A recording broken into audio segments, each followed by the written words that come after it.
ایک عمل کرتے وقت اگر اس میں ریاکاری آ گئی، نیک عمل کرتے وقت دکھلاوا آ گیا، نمود و نمائش کا جذبہ آ گیا، میرے بھائیوں یہ ریاکاری، نمود و نمائش ایسا بدترین عمل ہے جو سارے کے سارے اعمال کو ضائع کر دیتا ہے۔ سنیے، صحیح حدیث سن لیجئے، فرمایا من صلی یرائی فقد اشرک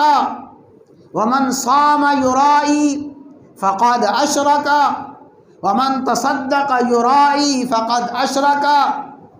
جو شخص نماز پڑھتا ہے، نماز جو افضل ترین عمل ہے،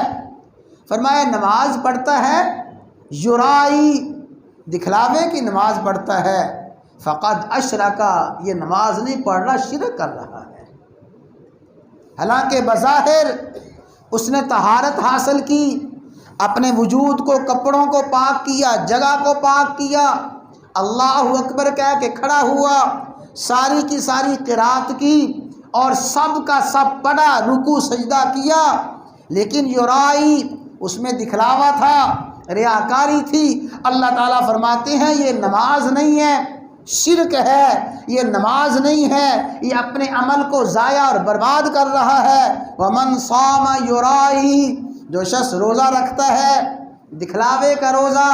ریاکاری کا روزہ، فقد اشرکا روزہ نہیں ہے، بھوکا پیاسا رہا ہے، سارے کے سارے دن میں روزے کی ساری پابندیاں پوری کی ہیں، لیکن ریاکاری آ گئی، فقد اشرکا اس نے روزہ نہیں رکھا، شرک کیا ہے۔ ومن تصدق صدقہ خیرات کیا، زکوٰۃ ادا کی، بڑے خیرات کرتا ہے، یرائی اس صدقہ خیرات میں دکھلاوا ہے، ریاکاری ہے، فقد اشرکا صدقہ کرنے کے باوجود شرک کر رہا ہے، نماز پڑھنے کے باوجود مشرک ہے، اور روزہ رکھنے کے باوجود مشرک ہے۔ تو ریاکاری وہ کبھی بدترین عمل ہے جو انسان کے نیک اعمال کو ضائع کر دیتا ہے۔ میرے بھائیوں یہ بڑا نازک معاملہ ہے، اپنی نیتوں کو خالص کر لینا۔ اور نیت کے خلوص کا پتہ کیسے چلے گا؟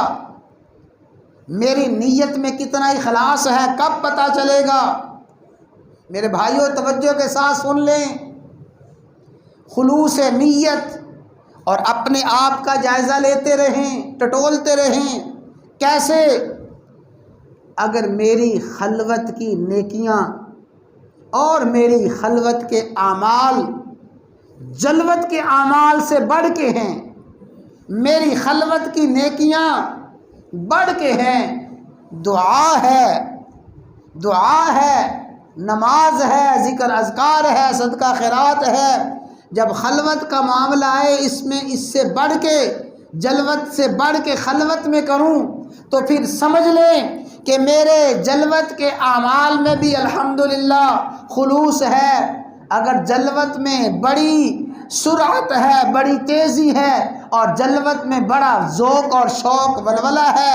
خلوت میں جا کے کچھ بھی نہیں ہے، یہ جلوت میں آنا ریاکاری ہے، دکھلاوا ہے، نمود و نمائش ہے۔ فرمایا ایک شخص نماز پڑھ رہا ہے، صحیح حدیث مبارکہ میں مثال دی، فرمایا ایک شخص نماز پڑھ رہا ہے، نماز پڑھتے پڑھتے اچانک کوئی شخص آ گیا، اس نے نماز کو لمبا کر دیا، اس نے نماز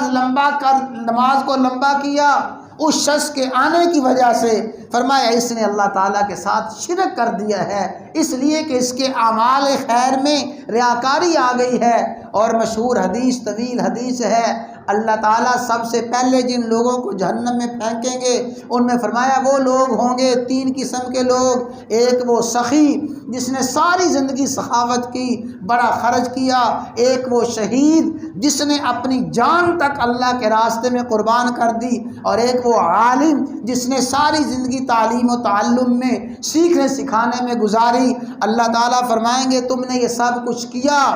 تم نے علم حاصل کیا، علم کو پھیلایا، جہاد کیا، شہادت کا رتبہ پایا، صدقہ خیرات کیا، لیکن فرشتوں ان کو اوندے منہ جہنم میں پھینک دو، اس لیے کہ ان کے اعمال میں ریاکاری تھی، دکھلاوا تھا۔